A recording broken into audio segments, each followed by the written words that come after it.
Selamat berjumpa. Malam ini saya akan berbagi dengan kita semua tentang satu penyakit yang disebutkan osteoporosis ya.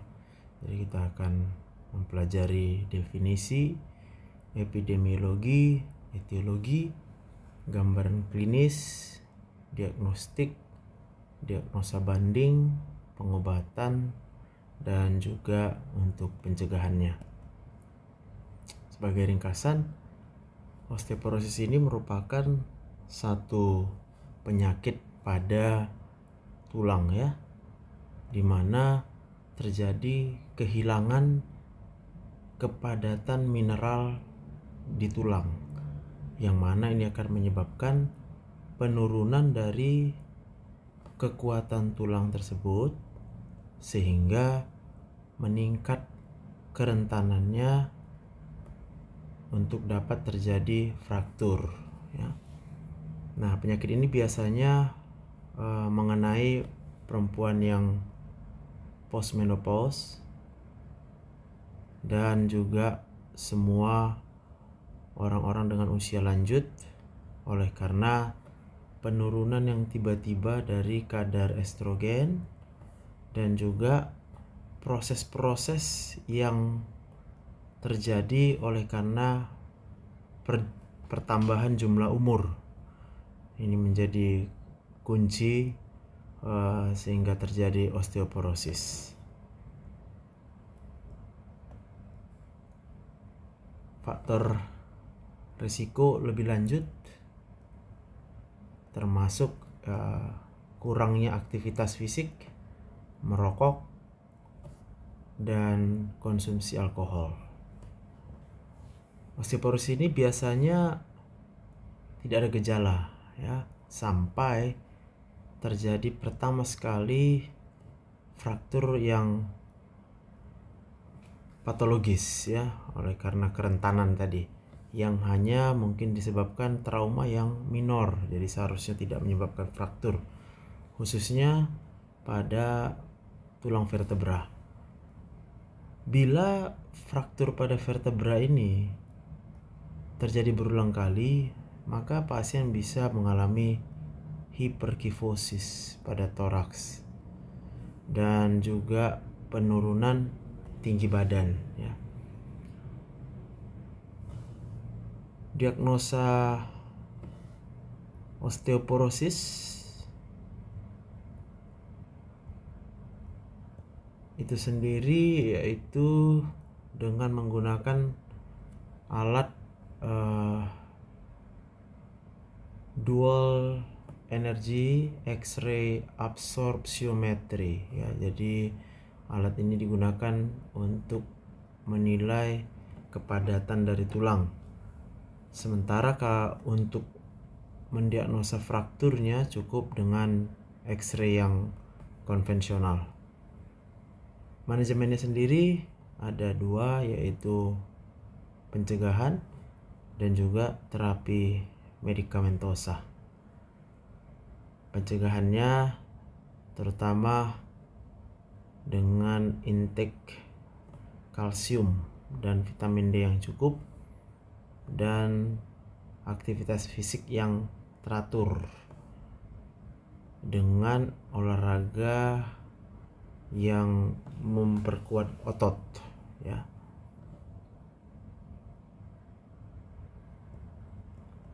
Nah, keduanya ini akan mengakibatkan dapat mempertahankan ya, maintain massa tulang, atau bahkan akan meningkatkan massa tulang, lalu kemudian memperbaiki keseimbangan tubuh sehingga menurunkan risiko terjatuh ya. Terapi medikalnya sendiri indikasinya adalah pada kasus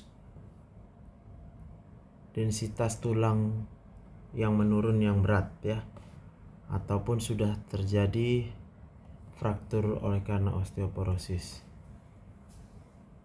Obat yang paling umum yaitu digunakan bisfosfonat, yang mana kerjanya adalah menghambat resorpsi daripada tulang, yang secara signifikan akan menurunkan risiko dari fraktur.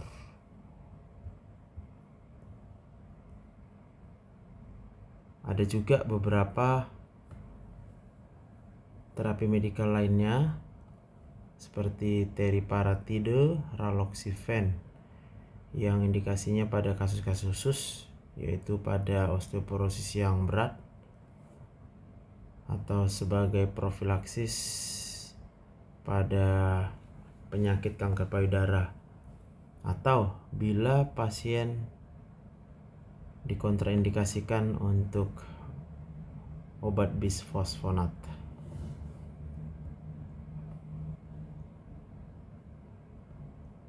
Nah, kita lanjutkan dengan definisi. Jadi osteoporosis itu adalah suatu kelainan pada skeletal, yaitu hilangnya bagian trabekular dan cortical bone mass. Jadi massa tulang, massa pada bagian trabekular dan pada bagian korteks tulang ya, yang menyebabkan tulangnya menjadi lemah sehingga meningkatkan kerentanan terjadinya fraktur. Sedangkan osteopenia sendiri itu definisinya adalah penurunan kekuatan tulang, tetapi tidak separah osteoporosis. Secara epidemiologi, wanita lebih banyak daripada pria, perbandingannya 4:1. Dengan onset umurnya adalah 50-70 tahun, dan secara demografi insidensi lebih tinggi pada orang-orang Asia, Hispanik, dan juga Eropa Utara ya.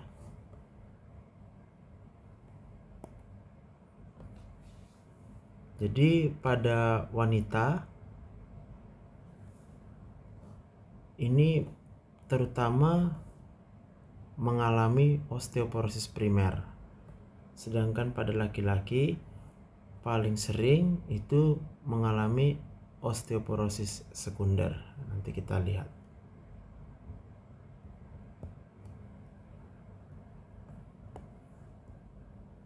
Kita lanjut dengan etiologi ya.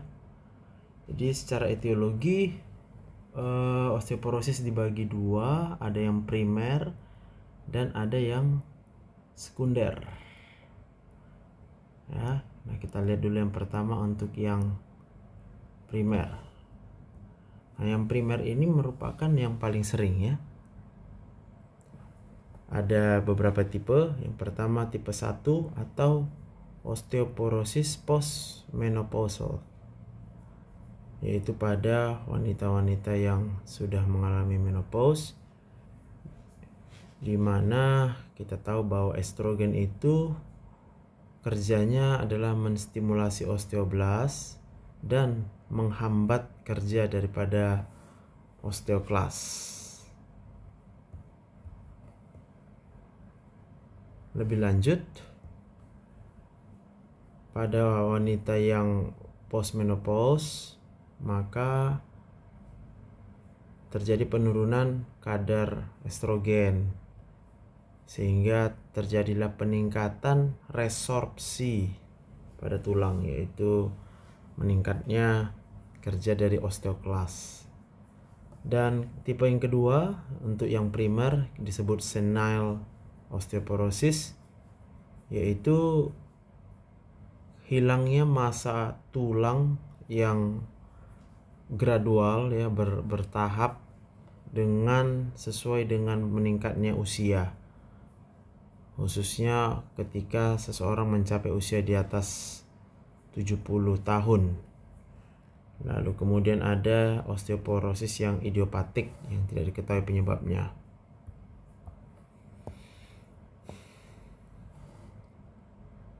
Jadi osteoblas itu akan mengalami penurunan aktivitas pada tulang sehingga produksi osteoid menjadi menurun. Itu yang menyebabkan densitas tulang akan mengalami penurunan. Apakah oleh karena menopause yang terjadi sehingga estrogen menurun, ataupun karena senilis ya, jadi karena peningkatan usia seseorang di atas 70 tahun maka aktivitas osteoblasnya memang sudah menurun. Nah, untuk yang idiopatik ada dua ya.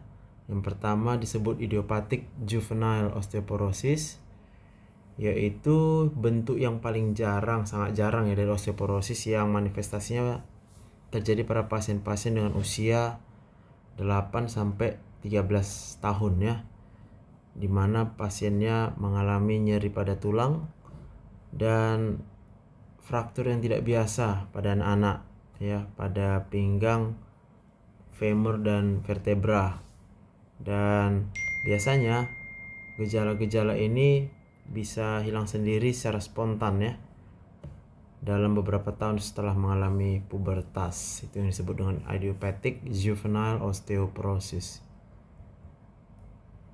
Lalu ada idiopathic osteoporosis in young adults ya, yaitu osteoporosis yang terutama mengenai vertebra ya, dimana dijumpai pada individu batas usianya adalah di bawah 50 tahun dengan faktor risikonya hampir sama ya dengan osteoporosis yang terjadi pada postmenopausal. Kemudian ada osteoporosis yang sekunder, yaitu bisa dibagi beberapa, ada yang drug induced atau iatrogenik, dan juga bisa karena kelainan endokrin atau metabolik, bisa karena multiple myeloma, dan juga penggunaan alkohol yang berlebihan dan imobilisasi. Kita lihat yang pertama, yang drug induced atau iatrogenik ya, paling sering itu adalah karena penggunaan kortikosteroid jangka panjang, yaitu pada pasien-pasien dengan kelainan-kelainan autoimun ya, dan pasien-pasien yang memerlukan terapi jangka panjang, yaitu pada pasien dengan yang memerlukan antikonvulsan seperti obat-obat phenytoin dan carbamazepin. Lalu ada obat levothyroxine yang akan menghambat penyerapan menghambat penyerapan kalsium di usus. Kemudian obat-obatan antikoagulan seperti heparin. Lalu obat yang cukup sering dikonsumsi, proton pump inhibitors ya, untuk obat asam lambung, dan juga dengan pasien dengan aromatase inhibitor seperti anastrozole dan letrozole, dan pasien-pasien dengan yang menerima imunosupresan seperti cyclosporin dan tacrolimus. Untuk yang kelainan endokrin atau metabolik, yaitu penyakit hiperkortisolisme, hypogonadism, hyperthyroidism, hyperparathyroidism, renal disease. Kemudian ada penyakit multiple myeloma, penggunaan alkohol berlebihan, dan imobilisasi. Nah, kita lanjut dengan faktor risiko terjadinya osteoporosis. Yang pertama yaitu merokok, kebiasaan merokok. Yang kedua, terjadi malabsorpsi sehingga akan kekurangan vitamin kalsium dan vitamin D. Kemudian terjadi malnutrisi. Contohnya pada vegetarian yang mengkonsumsi diet dengan rendah kalsium dan rendah vitamin D, atau pasien yang mengalami anoreksia. Lalu pada orang-orang dengan berat badan yang rendah dan riwayat keluarga yang mengalami osteoporosis.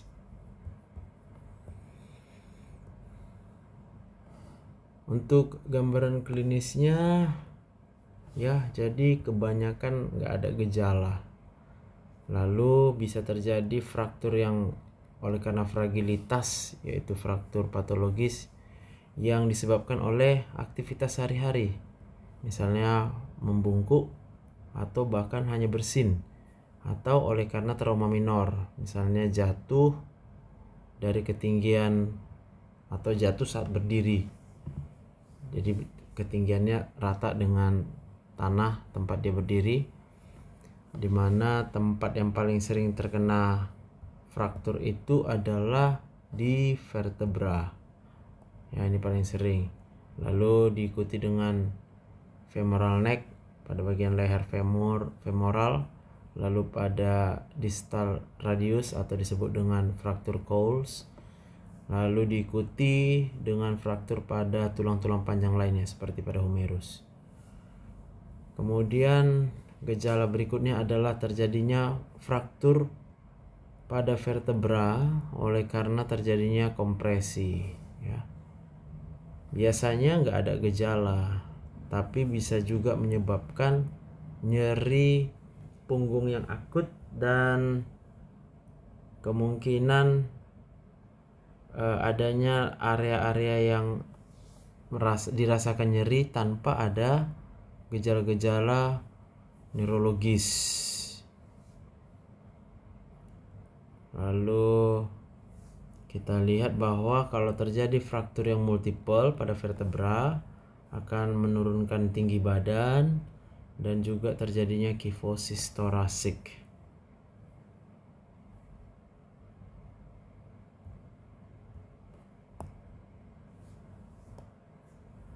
Nah, ini kita lihat gambarannya ya.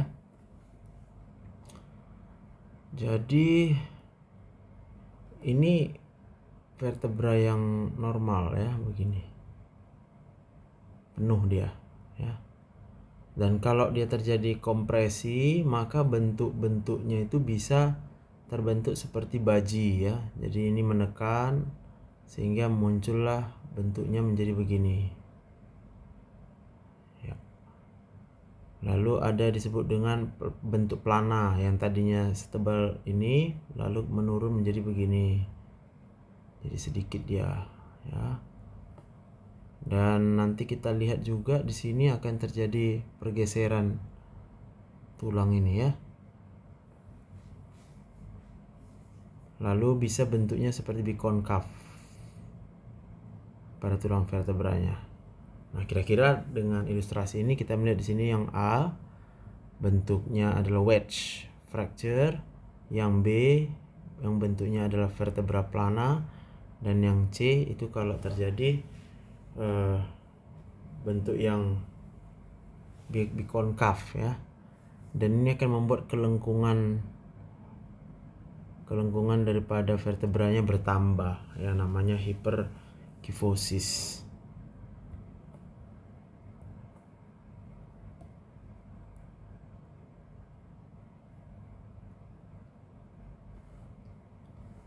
Kita lanjutkan dengan diagnostiknya. Diagnostik yaitu dengan pencitraan. Alatnya disebut dengan dual energy X-ray absorptiometry. Dual energy X-ray absorptiometry atau disingkat DXA. Definisinya adalah satu teknik non-invasif yang mengkalkulasi densitas mineral daripada tulang dengan menggunakan dua sumber cahaya X-ray ya.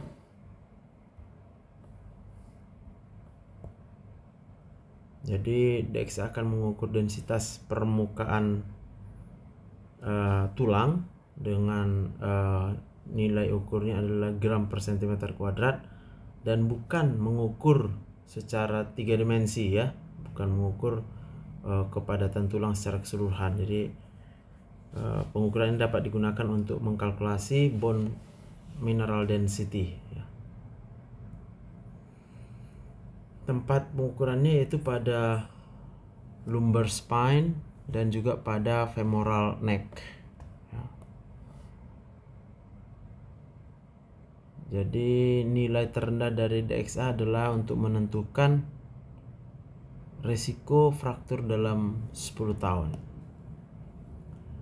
Kapan diperlukan pemeriksaan DXA? Yaitu secara umum tentunya pada wanita di atas 65 dan pada laki-laki di atas 70 tahun. Cukup satu kali aja untuk melakukan screening. Boleh pada usia muda bila terdapat faktor risiko tambahan seperti pasien yang menerima penggunaan pengobatan glukokortikoid jangka panjang, atau dengan BMI yang rendah kurang dari 21, atau dengan berat badan kurang dari 60 kg, penggunaan alkohol, kemudian perokok dan amenore. Dan tentunya untuk yang berat badan dan BMI ini didasarkan pada data pada orang-orang di Amerika Serikat ya, yang tentunya postur tubuhnya jauh lebih besar dari orang-orang di Asia. Nah, apa hasil pemeriksaannya? Yaitu adanya nilai T-score. Apa yang dimaksud dengan T-score adalah perbedaan standar deviasi antara pasien dengan BMD pasien dengan BMD yang normal, diambil rata dari wanita muda ya, BMD pada wanita muda rata-ratanya ya. Disebut osteoporosis kalau nilai T-nya kurang dari minus 2,5 simpangan deviasi BMD-nya, dan disebut osteopenia kalau T-score-nya hanya minus 1 sampai dengan minus 2,5. Jadi osteoporosis kurang sama dengan dari minus 2,5. Jadi osteoporosis itu didiagnosa jika T-score-nya kurang sama dengan minus 2,5 standar deviasi dan atau. Jadi sekalipun kita nggak ukur BMD tapi ditemukan fragility fracture, maka itu sudah kita diagnosa sebagai suatu osteoporosis. Lalu kemudian dengan fotoradiografi plain ya, polos. Jika kita mendiagnosa suatu osteoporosis, maka kita harus mengambil fotoradiografi X-ray seluruh tulang ya. Itu direkomendasikan untuk dilakukan X-ray, khususnya bila sudah terjadi fraktur atau bila pasiennya mengalami penurunan berat badan. Apa yang bisa dilihat yaitu peningkatan radiolusensi ya. Itu bisa ditemukan bila bagian korteks tulang tadi sudah mengalami kehilangan mineral tulang antara 30 sampai 50%. Osteoporosis dapat diagnosa jika sudah terjadi vertebral compression fractures. Jadi fraktur vertebral oleh karena mengalami kompresi atau tekanan. Disebut juga vertebra plana ya, dimana hilangnya seluruh ketebalan dari vertebranya. Kita lihat gambarnya. Perhatikan pada bagian ya. Nah, ini adalah bayangannya. Tentunya ini adalah yang normal ya, masih normal ya, dan ini mulai tidak normal, terbentuk baji ya. Nah, itu dia ya. Jadi pada bagian yang T7 itu ditemukan thoracic wedge compression fracture ya, dimana terjadi fraktur pada bagian badan vertebral ke-7, thoracic 7, yang mana di bagian depan itu mengalami penekanan sehingga membentuk seperti baji, diikuti dengan subluksasi atau pergeseran ya dari T6 ya, T6-nya bergeser Ini ya, T6-nya bergeser ke arah anterior oleh karena penekanannya ke arah depan daripada T7. Sedangkan pada T8 tidak ada pergeseran di sini, tapi ini sudah terjadi pergeseran. Harusnya dia lurus ya.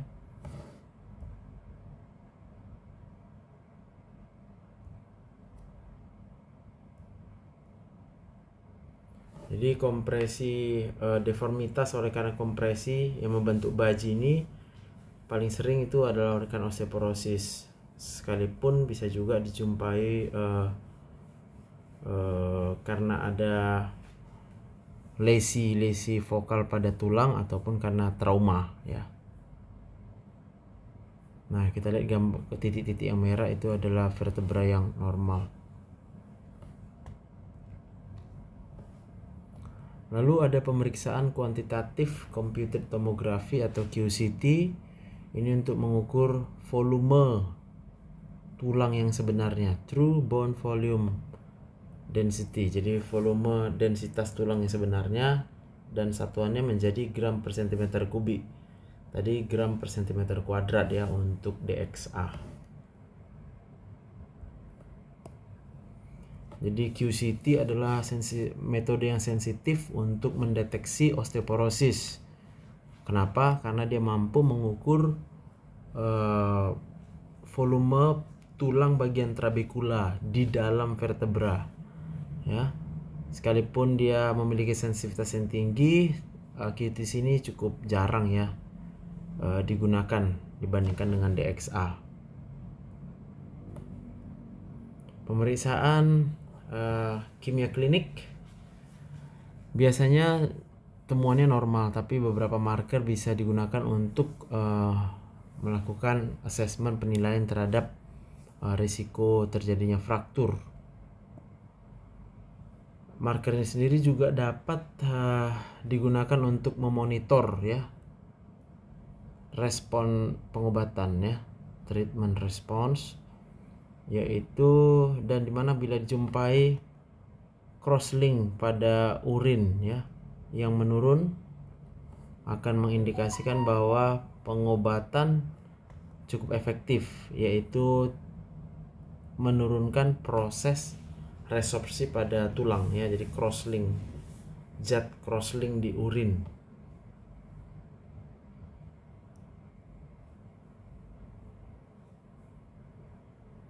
Ya, jadi crosslink pada urin ini disebut contoh zatnya adalah deoksipyridinolin.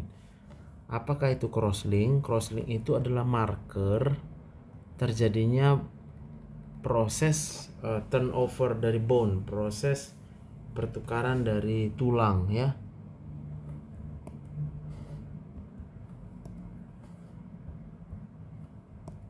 Jadi bone turnover itu adalah proses fisiologis di mana jaringan tulang itu diresorpsi dan kemudian dibentuk kembali seiring dengan berjalan waktu untuk remodeling tulang dan juga untuk bagian dari proses homeostasis kadar kalsium dan fosfat ya.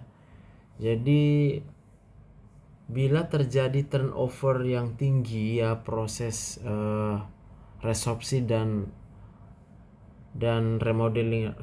resorpsi dan pembentukan tulang ini bisa disebabkan oleh penyakit paget, hiperparatiroidism ataupun tirotoksikosis, maka ini akan bisa menyebabkan jalinan tulang yang menjadi lemah ya. Jadi karena mineralnya berkurang, maka tulangnya akan menjadi lemah dan rapuh ya bila terjadi high bone turnover rate. Jadi terlalu tinggi proses turnovernya, karena proses turnover itu adalah proses untuk remodeling ya. Jadi tulangnya yang lama harus diresorpsi oleh osteoklas untuk kemudian digantikan membentuk tulang yang baru oleh osteoblast. Tapi karena terlalu cepat proses penghancurannya, maka akibatnya densitas tulangnya akan menurun.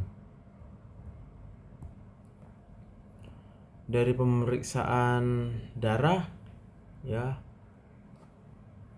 pada osteoporosis primer maka akan kita jumpai kadar serum kalsiumnya normal ya, normal aja. Kadar fosfat juga normal dan kadar paratiroid hormonnya juga normal. Ini yang primary. Artinya primary masalah utamanya adalah memang kinerja dari osteoklasnya yang sangat tinggi. Jadi osteoklas itu adalah untuk meresorpsi tulang, dan mungkin alkaline fosfatase meningkat, di mana alkaline fosfatase bisa saja meningkat setelah terjadinya fraktur ya, oleh karena aktivitas osteoblasnya meningkat ya. Jadi itu adalah marker aktivitas osteoblas, atau kita sebut dia sedang mengalami proses penyembuhan fraktur.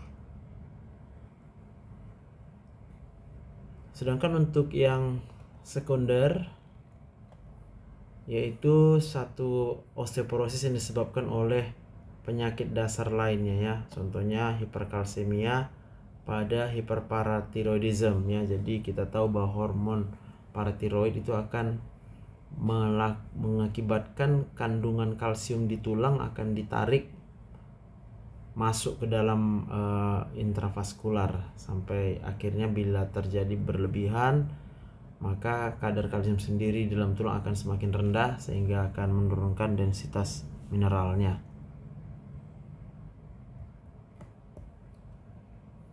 Nah, ini gambaran secara patologinya.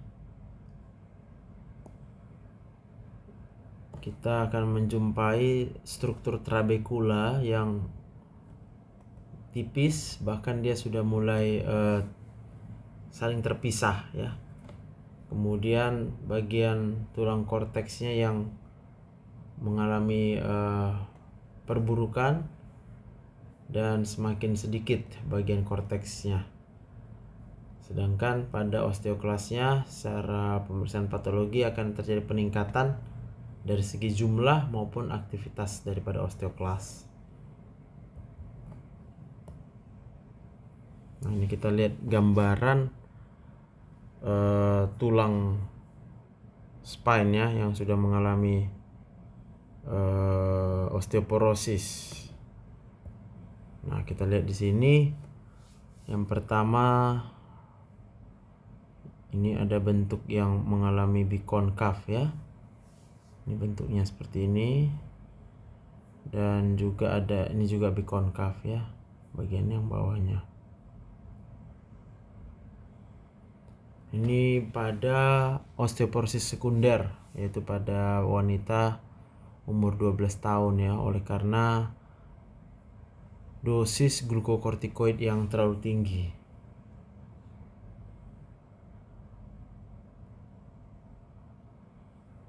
Hilangnya bagian dari trabekularnya, yaitu pada bagian tengah dari vertebral body, sehingga terjadi bentuk yang bikonkaf ya, atau seperti ikan ya.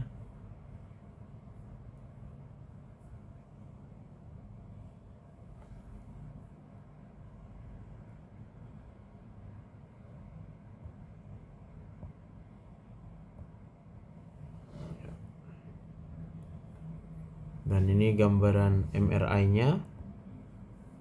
Kita lihat di sini. Ini ya. Ini bentuknya sudah bikonkaf. Ini bentuknya juga sudah mulai melengkung. Ini yang normal. Dan ini juga sudah ada bikonkafnya. Nah, ini juga sudah mengalami kerusakan ya, vertebral body-nya.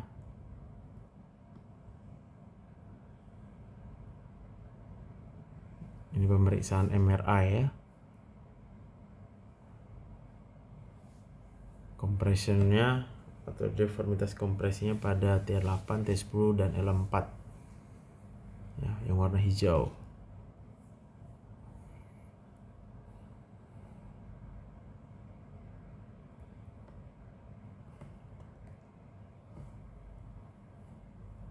Nah, untuk diagnosa banding Itu bisa osteomalacia, hiperparatiroid, metastase, multiple myeloma, bahkan intraosseous hemangioma ya. Intraosseous hemangioma.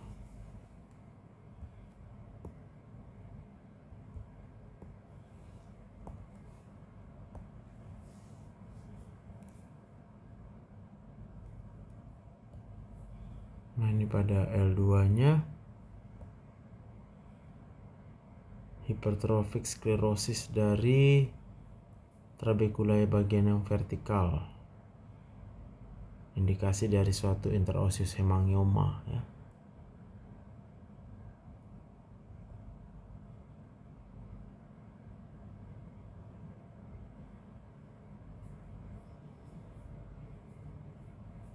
Bagian dari L2-nya yang sudah mengalami kompresi, fraktur.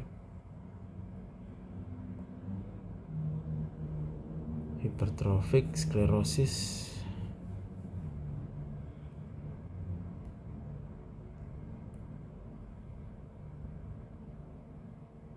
Nah, pengobatannya yaitu dengan medical therapy,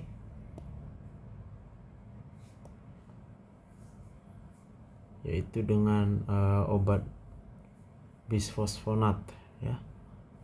Ini adalah kerja dari bisfosfonat.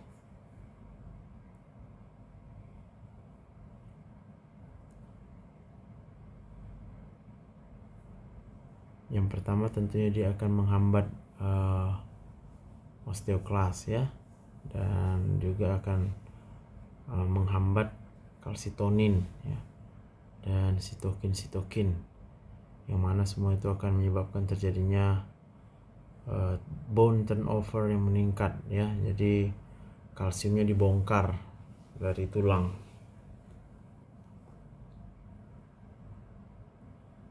Ini ada beberapa obat yang kerjanya ditunjukkan ya. Bisa bisfosfonat, lalu bisa kalsitonin, bisa juga estrogen, bisa juga testosteron, bisa juga denosumab, strontium, dan juga bisa dengan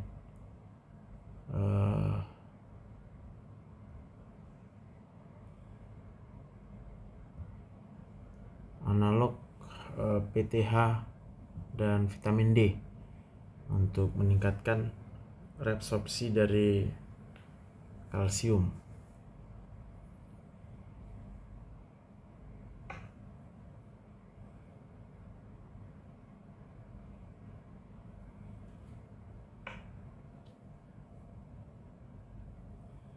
Oke.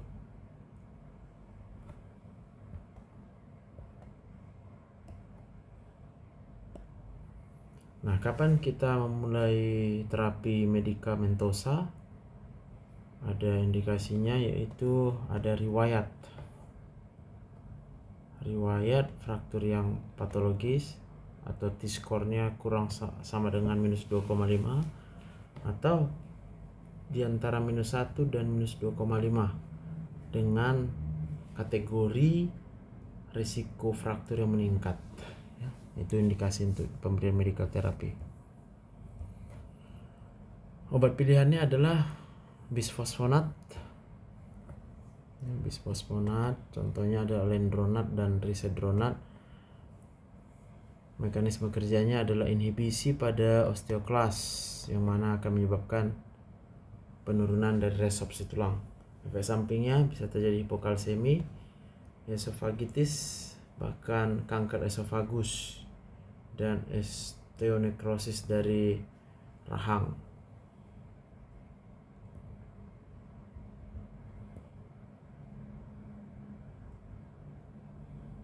Bisfosfonat harus diminum pada waktu pagi dan malam hari, paling lambat 30 menit sebelum makan, dengan meminum banyak air, dan pasien harus dalam posisi tegak ya, upright position selama 30 menit. Untuk apa? untuk mencegah terjadinya peradangan pada esofagus karena bisa menyebabkan esofagitis dia bisfosfonat itu. Obat alternatif bila terjadi kontraindikasi atau tidak respon terhadap bisfosfonat bisa teriparatide, yaitu satu analog hormon paratiroid. Mekanisme kerjanya adalah meningkatkan osteoblastic activity, jadi osteoblastnya ditingkatkan kerjanya untuk meningkatkan pertumbuhan tulang. Terutama digunakan pada pengobatan osteoporosis dan juga alternatif untuk osteoporosis yang severe ya, yaitu T-score-nya kurang sama dengan minus 3,5 atau pasien dengan kontraindikasi bisfosfonat.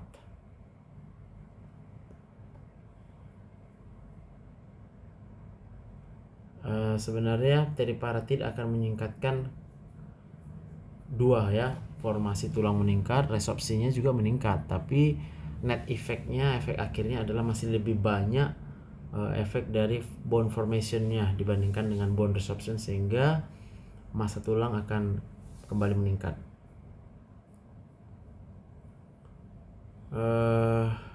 Diberikan secara pulsasi ya, dan dengan efek sampingnya bisa menyebabkan hiperkalsemia biasanya sementara, meningkatkan resiko osteosarkoma ya, karena kerjanya juga di tulang ya,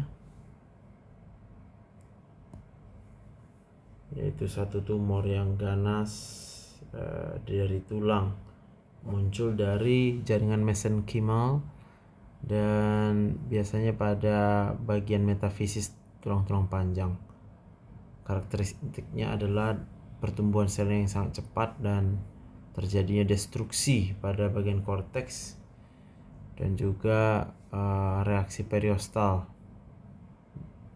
seperti pola terbakar matahari ya pada pemeriksaan X-ray. Biasanya muncul pada individu sebelum umur 30 tahun, tapi sebagian kecil juga bisa terjadi pada usia lanjut. Lalu risikonya bisa Paget disease atau juga muncul kankernya kembali setelah sebelumnya menerima terapi radiasi. Lalu kemudian obat pilihan lain adalah raloxifene, merupakan satu reseptor modulator reseptor estrogen yang selektif untuk pasien-pasien dengan kontraindikasi bisfosfonat atau pada pasien-pasien kanker payudara yang memerlukan profilaksis. Tapi berbahayanya adalah obat ini meningkatkan risiko tromboembolisme ya. Lalu obat denosumab atau suatu monoklonal antibody terhadap RANKL, yaitu reseptor activator of nuclear factor kappa B ligand daripada osteoklas ya. Jadi dia menghambat osteoklas dengan mengikat reseptor aktivator of nuclear factor kappa B ligand. Jadi dia menyerupai, akan menjadi zat yang meniru osteoporotegerin sehingga mengganggu maturasi daripada osteoklas sehingga aktivitas osteoklasnya akan menurun. Indikasinya pada pasien-pasien dengan gangguan fungsi ginjal atau bila terapi bisfosfonatnya gagal. Kalsitonin jarang digunakan oleh karena alternatif pengobatan lain yang lebih baik ya.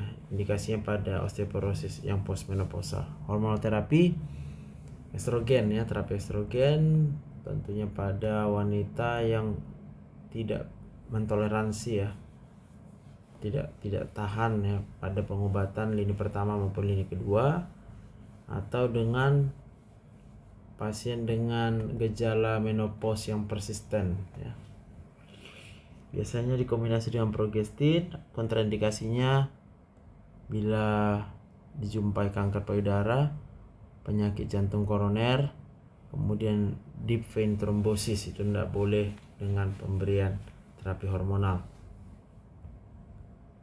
Lalu berikutnya adalah dengan testosteron, yaitu pada laki-laki yang mengalami hypogonadism. Denosumab makes you dance.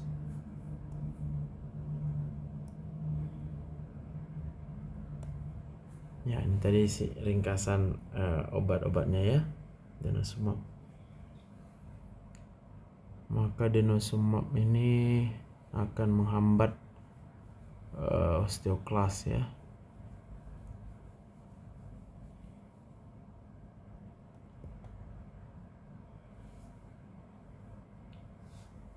Ini beberapa kerjanya juga, kalsitriol, PTH dan kalsitonin ya.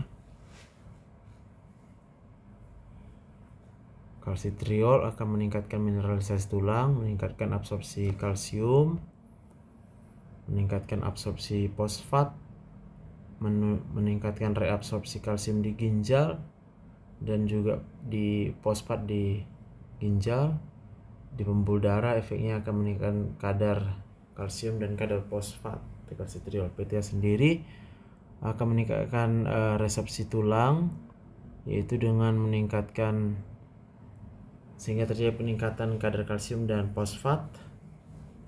Ya, di usus dia tidak ada efek, tapi di ginjal dia akan meningkatkan reabsorpsi kalsium dan menurunkan reabsorpsi fosfat, sehingga terjadi sedikit peningkatan kadar kalsium. Kalsitonin adalah akan menurunkan resorpsi tulang sehingga kadar kalsium di darah menurun dan menurunnya juga fosfat. Ya, kalsium akan menurun, di ginjal juga reabsorpsinya menurun, fosfat juga menurun reabsorpsinya, sehingga menurunkan serum kalsium dan serum fosfat.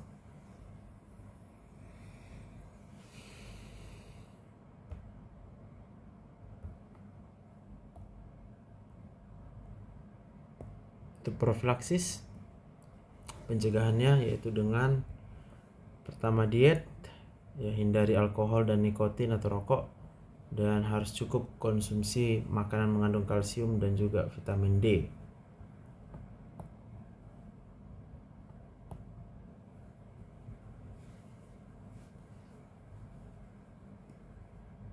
Lalu dengan aktivitas fisik yang teratur, yaitu dengan latihan kekuatan dan latihan keseimbangan. Lalu kemudian hati-hati dengan obat, yaitu hindari atau minimalisasi penggunaan glukokortikoid. Baik, terima kasih. Itu yang bisa saya berikan penjelasan ya terkait dengan osteoporosis. Terima kasih sudah mendengarkan.